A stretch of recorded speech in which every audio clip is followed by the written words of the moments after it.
두 곡의 은혜로운 찬송 들으셨습니다.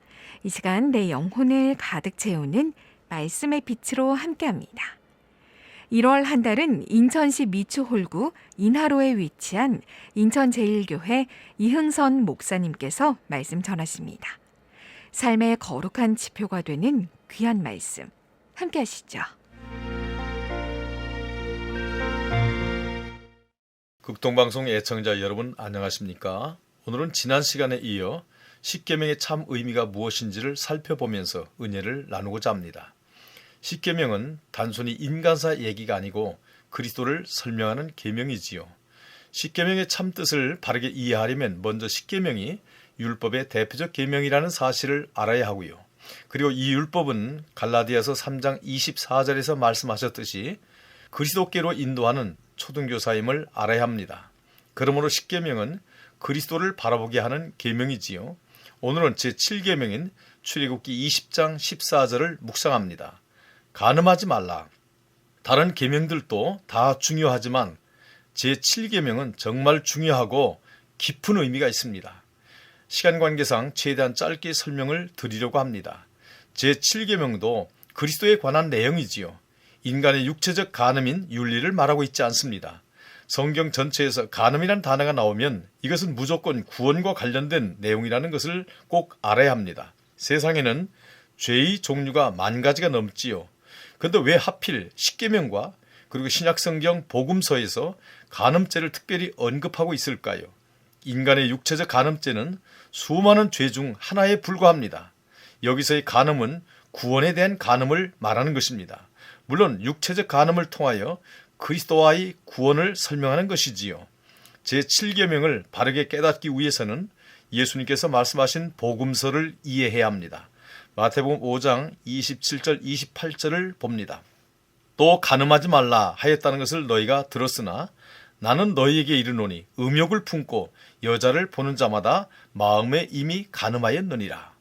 이 말은 구약의 율법인 십계명에서 간음하지 말라는 말씀을 주었는데 유대인들 너희가 들었지 않았느냐 예수님이 묻는 것입니다. 이방인에게는 율법이 주어지지 않았기 때문에 이 말씀은 유대인들에게 하신 말씀입니다. 구약 십계명에서 간음하지 말라는 율법을 왜 주었을까? 그 목적을 물어보고 계시는 겁니다. 그렇다면 이 말씀의 바른 이해를 위해서는 바로 이어지는 다음 구절을 보시면 본절이 무엇을 의미하는지 쉽게 이해할 수 있습니다. 29절입니다. 만일 내 오른손이 실족하게 하거든 떼어버려라. 내 육체 중 하나가 없어지고 온몸이 지옥에 던져지지 않는 것이 유익하며. 자, 이 말씀 보시면 지옥이란 단어가 등장하지요. 27절과 28절에서의 간음에 대한 연결 말씀입니다. 본절은 천국과 지옥에 대한 말씀입니다. 실족하게 하는 육체의 눈을 실제로 빼거나 지체를 잘라내라는 말이 절대 아닙니다. 비유적 설명이지요. 여기에서 말하는 간음은 육체적 간음을 말하는 것이 아니라 영적 간음을 말씀하는 내용입니다. 간음을 하면 지옥에 간다고 말하잖아요. 이 말의 의미가 매우 중요합니다. 지옥은 영적 간음을 하는 경우에만 지옥에 가지 육체적 간음죄로는 절대 지옥에 가지 않습니다.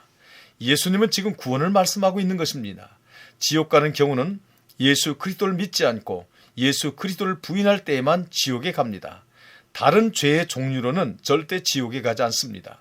그러니까 이 간음은 십계명에서 가르치고 있는 그리스도를 믿어야 하는데 율법을 받은 유대인들이 예수님의 메시아 되심을 부인하고 다른 우상을 섬기고 있다는 것이지요.